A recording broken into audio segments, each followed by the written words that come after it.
All right. So today I have with me Chintan Shah. Welcome to Managers Club, Chintan. How are you? Hey, hello everybody, and Vidal, thank you for inviting me. I'm doing great. Awesome. Chintan, could you introduce yourself? Tell us a little bit about your story and how you got into management. Yep, for sure. I was a back-end engineer, have already always been fascinated by software engineering. So this was my path of choice in college as well as through high school. So self-taught a little bit with coding before I joined computer science program in India, which is where I come from. But yeah, my primary background has been a backend engineer. As I became better at my own skill set and craftsmanship of software, I realized that I naturally started helping other people in my team and grew very organically that way. I got into management almost like coincidentally. So I was part of this company where they had recently gone IPO, and there was a sort of migration of people happening who were leaving the company after the IPO. This was about 14 years back now. And so it, it just so happened that I was a tech lead in the team. My manager left the company, his manager left the company, and all of a sudden we started reporting to the VP directly.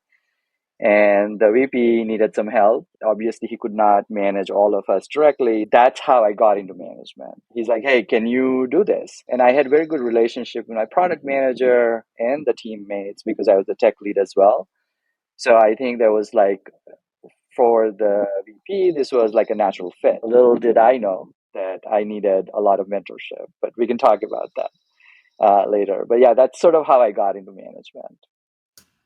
Okay, that seems like a pretty normal path. So I know you're a VP of Engineering at Collective now. Congrats on your new position. What are some of the challenges you face as an engineering leader? I think first 90 days is where I'm at right now. I joined Collective just 3 weeks back. So this is very new for me. Trying to learn what the team is doing, what the business is about, what situation we are in are sort of the challenges that I have right now. So it's like understanding, learning a lot, at the same time trying to connect the dots between what somebody in marketing just told me versus what my engineer is talking about in a daily stand up to what is the item on the roadmap. I'm still in that phase where I'm drinking from the fire hose. Could you? You've been an engineering leader for a while, and could you share with us perhaps a lesson you've learned in your career as an engineering leader? Yeah, I think one of the things that I like to give an example about is, the customer obsession part. I learned very late in personally in my career how important it was to understand who is the customer and how do we serve the customer. But more so, I like the framework of jobs to be done, where you want Hmm. to think about why is your customer sort of hiring you to do whatever your company is offering as a service. And I think it was a very interesting way of looking at things that definitely did not come very naturally to me. So I'll give you an example. The first example that I learned about that was I was part of this company called shopping.com, which was online comparison shopping. And back in the day, Google did not do shopping comparisons really well. So again, I'm dating myself a little bit, but we would deal with these small businesses who would give us their listings. These were warehouse owners, mostly who are now like Amazon merchants. So this was the version one of that.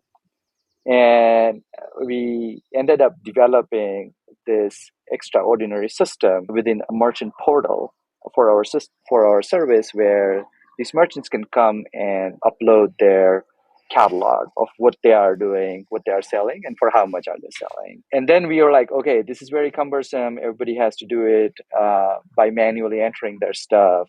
So let's build an API. We ended up building a SOAP based XML API. I hope you remember the days, but I'm definitely dating myself. I remember SOAP APIs. What turned out was there were three merchants out of 1,700 who integrated with us. It was such a poor uptake, and we had spent 4.5 months doing the architecture and making sure the scales and all of the good stuff. And this was done in absence of a product manager. So then one product manager had left. We had not been able to hire another one yet. We ended up building as engineering team does, and we're feeling really good about ourselves. But the results were very poor. And we realized that the basic thing we were missing was any sort of feedback or understanding of will the customers want to really use this. Instead, we went the very architectural way of doing things or engineering way of doing things. That was a big lesson, in my opinion. And then ever since, I have tried to inculcate that. And then as I've grown as a manager and a leader, I've tried to do the same thing with my teams as well. So Amazon touts this as the top leadership principle among the 14 that they have. But I feel it's pretty important as well that whether you are doing software or not, whether you're directly connected to your customers or not, understanding them is really important. Understanding what you do for them is really important. I think that's great. Yeah, and that's one of the cores of jobs to be done, what they're hiring you for. You were in the customer obsession org at Uber, right? Yeah, so Yeah. it's funny. I noticed that.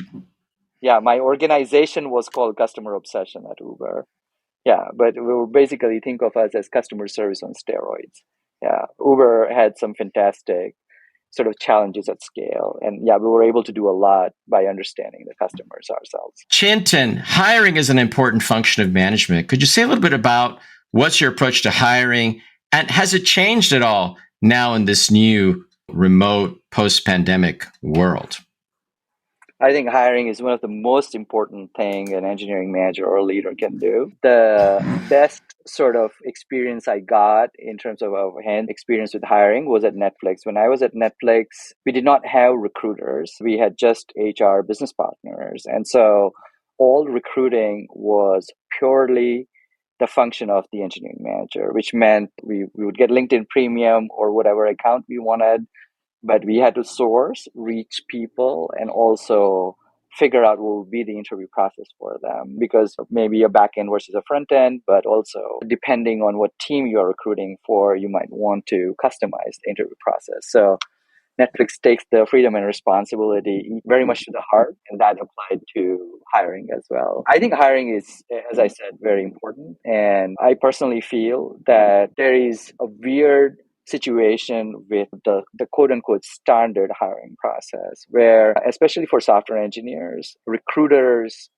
feel like almost a step that they want to avoid as much as possible because of all the spam that people get at times, while there is no proper way to reach them either. So there is a contradictory situation from either side. Candidates are looking for good companies, companies are looking for good candidates, but then the whole process seems to be broken. In my opinion, it is very important for hiring managers to focus some effort on sourcing themselves. At Nextdoor, I was able to work with the recruiting team to customize and change our hiring process. But one of the important lessons I learned from the recruiting team is that the effectiveness of when an engineering manager or engineering leader reach out to a candidate in terms of response rates, in terms of their interest to the company, is many-fold than what will happen if just a sourcer or a recruiter reaches out. And this is more prominent in the world of software engineers than sort of other functions like program managers or even sales and marketing. So I see this to be prominently applicable to us. My best advice to any engineering managers is learn how to use this tool called GEM. It's gem.com, a really good way to build your pipeline of candidates. Obviously, LinkedIn recruiting is a great tool. A combination of these two tools will really up your game in terms of hiring. I find that if the hiring manager starts the reach out and does a couple of things like just an intro call rather than a recruiter doing the intro call, the rapport that you build with your candidate improves your closing rate by about 20%, which in this day and world, and I'm speaking from my own experience, but in this day and 20% closing rate higher than the norm is a huge benefit to any organization as well as your own team. So I would really insist everybody learn that. I think that's a great advice. I'm not familiar with that tool, so I'll have to check that out. But I know I did that too at a previous company where the sources would find people, but then they would ask the engineering manager, can you make the initial contact? Or they would send the email on behalf of me. We had these on behalf of campaigns. We did a lot at Uber. And I think I agree with you. Those can be very successful. Yeah, yeah, totally. Even if the first response is coming to you and you have to take that additional one, I've got some stats, by the way, to share, at least based on my experience at Nextdoor, which is the response rate, the open rate, and also the closing rate are much, much higher on an aggregate, as I mentioned, 20%. But each one of this, if you think of it as a funnel, you can optimize for if you are the point of contact as opposed to the recruit. And I think that benefits the recruiting team a lot as well. They can focus on the candidates that are a little bit out of the way and create a pool for you. The manager can actually do the reach out. I think that's great. What would be your advice for new managers or managers who are just starting in their career? It's usually just like what I mentioned about my background. People get into management by being a tech lead or a really good IC. And I think fundamentally, having that understanding that this is a big role difference is, I think, the first important advice I would give. Really understand what the role is. The way I see it is that as an IC, you're responsible ultimately for your work and not just the quantity, but the quality of the work that you do. As a manager, it's exactly the reverse. You are responsible for your team's work, where you don't really have an authoritarian view to it, but it is more about making people come together. And skills like empathy, skills like really understanding what the work is and nudging people along, not being obtrusive about it, and understanding the personality are some important components that you have to start understanding, which, in my opinion, are quite different than what you would do as an IC.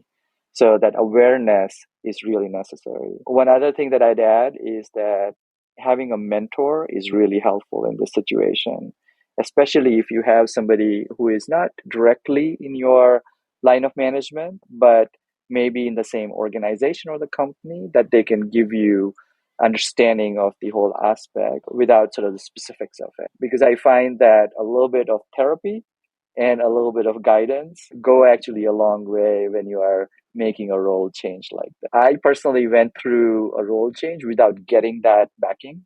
And after the first year, I realized that I'm actually starting to alienate the people that I was reporting. That was part of my team. So I went back to being an IC and then went back to being a manager after learning my skills. It was a bit hard for me to do, and I would definitely give advice to have that mentorship available.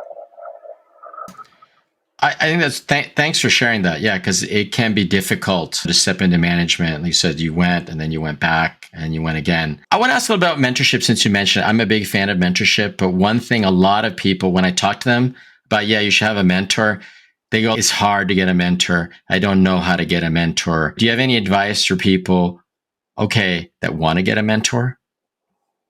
Yeah, I think if you are in a sizable organization where there are other managers around, I would just look for what are the qualities that you like in other people that you would like to understand and develop yourself.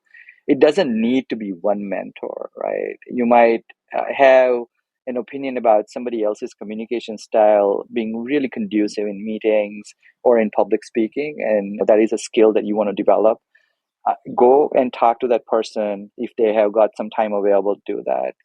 What I found in my career was that it's surprising how many people are willing to help out, grow other folks, and all you need to do is just ask. So it's almost like this elusive thing that people feel that, oh, how would I ask somebody to be my mentor, or who do I really ask? But I think just look around and make that first step. I also found sometimes it was important to have that conversation with your own line of management, your manager, and say, "Hey, what do you think about these aspects? And I want to learn a little bit more. Can you connect me to somebody that you would know would be helping out, even if that there is no formal mentorship program in place in your organization? Usually, your manager will be able to find you somebody who can do that well as well." So I think it is a good practice to, in my opinion, just ask, and I think you will get. Okay, I think that's good. How do you manage everything you have to do? Your time, emails, all the meetings you have as an engineering leader. How do you juggle it? I have a process for myself. I've seen everybody have their own sort of way of doing this. I'm sure, Vidal, you can throw some light on what you do on a day-to-day basis. But this is one thing that I learned from the CEO of Netflix, Reed Hastings. He used to have this concept that every week you just think about what are your top three. Force yourself pretty ruthlessly to prioritize what are your top three. If you start making a to-do list, then you will always have 17 things or 100 things on it, and it starts becoming overwhelming. But top three is really important. So that's one thing that I'd say. The other thing that I'd say is that the higher up you go in the management chain, the more unpredictable your week is going to become. So what do I mean by that? I think as a line manager, my rule of thumb would be that about 10 to 15% of things that come your way are going to be surprises during a week. You become a director, that starts becoming 30 to 40%. You become a VP, that starts becoming 60 to 70%. And especially when you are like, let's say, a VP where the VP means the head of engineering, you have to count on anything and everything happening during the week. So allocating time for that is really important. People normally think about, okay, I need to accomplish all of this, but then what happens to the ones that are coming your way that are unanticipated? So I'd say also as a rule of thumb, plan for that time. Don't fill up your calendar or carve out some time, depending on how your organization works, so that you can do. And the third thing I would say you allocate is what I call think time. This is not the unanticipated time, but this is the expected thing that you have to do. You have to keep a tab of how things are going. So for me, I do that assessment, self assessment on a monthly basis of what I tried to do, what I ended up doing, and what are the unanticipated things, almost as a journal. But I think it's really important to have a look back on a periodic basis, almost like in an organization, you do monthly business review or quarterly business review. I'd say that as a manager, you need to take a stock of that and allocate specific time to do that as well. I think these are So yeah, great. No, sorry, go ahead. I think for me, all of this is about time management, but the ruthless prioritization is one thing that I think as you get to know more about your team and your business and your working style, you start doing that. For example, right now I'm just 3 weeks into a new job. I can't really do top, but as I get into a steady state of sorts, I will start doing the top three again. I think it's really interesting the point you made about as the higher and higher you get in the hierarchy, the more percentage of unpredictable things come your way. I hadn't heard anyone say that in that way, but it seems to make sense. Chintan, you've had a lot of success. You've been an engineering leader at a lot of companies, Netflix, Nextdoor, Uber. What's a personal habit that's contributed to your success? I'd say as a leader, you have to inspire your team. You have to motivate your team. And that, and as I mentioned, the recruiting part as well, there also you are motivating and inspiring a candidate to join you. They have more options than just you, right? So you have to really look at it from a perspective of where are you at in your journey of being able to inspire other people. To me, that comes from understanding the customer that we serve. So that theme of customer obsession comes back here in this answer, but That is really the singular most important thing, in my opinion. You can carve out a bunch of things out of that. For example, one of the things that I do is, as I understand sort of the mission of the organization or the team or the company based on that customer perspective, then I can convert it into an elevator pitch. Then I can convert it into a set of principles.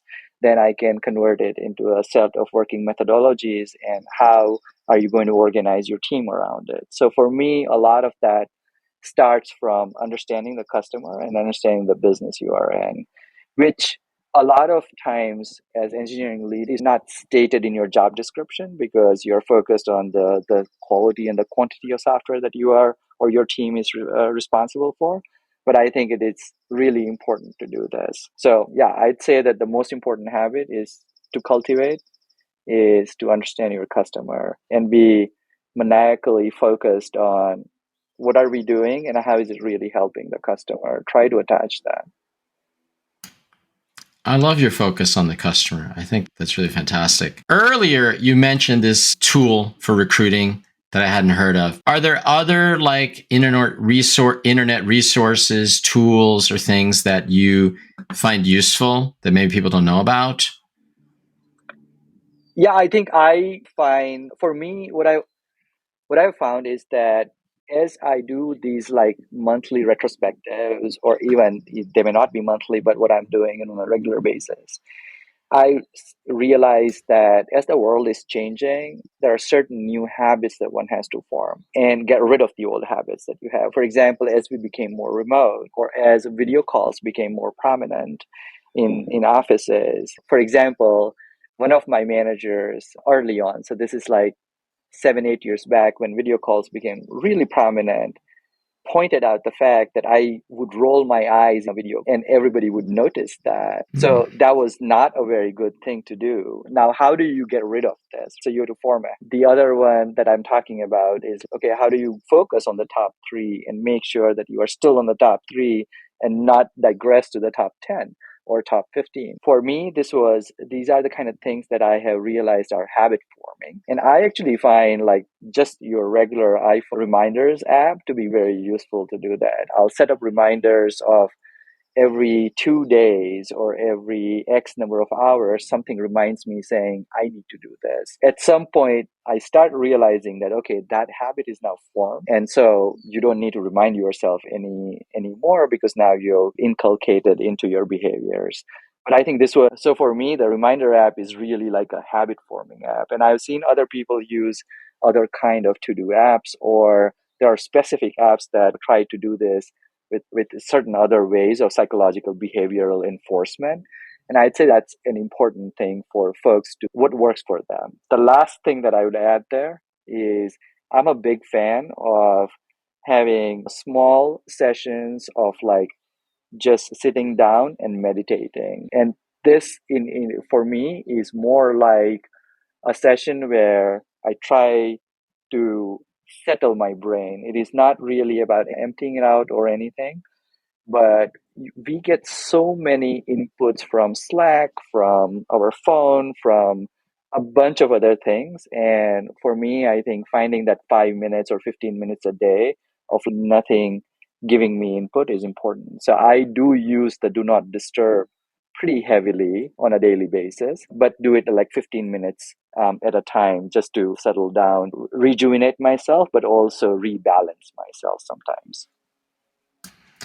That's so interesting how you use like just those basic functions of the iPhone, but you take advantage of them to build habits and give you like times of peace. I think that's really great. If you could recommend one book to managers, what would it be and why? For me, it would be Clayton Christensen. I'll recommend two, but the first one I would do is Clayton Christensen's Innovator's Dilemma. I think it talks a lot about this jobs to be done framework and also how companies think about businesses and how new startups grow and so forth. So I think it is a really useful way of reorienting yourself, trying to take yourself out of weeds and understand the value of the customer obsession part. The second one that I would recommend is Turn the Ship Around. This is a book by David Marquet. I think that's how you pronounce his name. And Steve Covey has written the forward, who is like a management guru as well. But I think it is really a good way for leaders to think about what does it mean to be a leader, what does it mean to be a manager, and how do you swapping the hats during the course of the day but still continue to have a team that is motivated and mission oriented.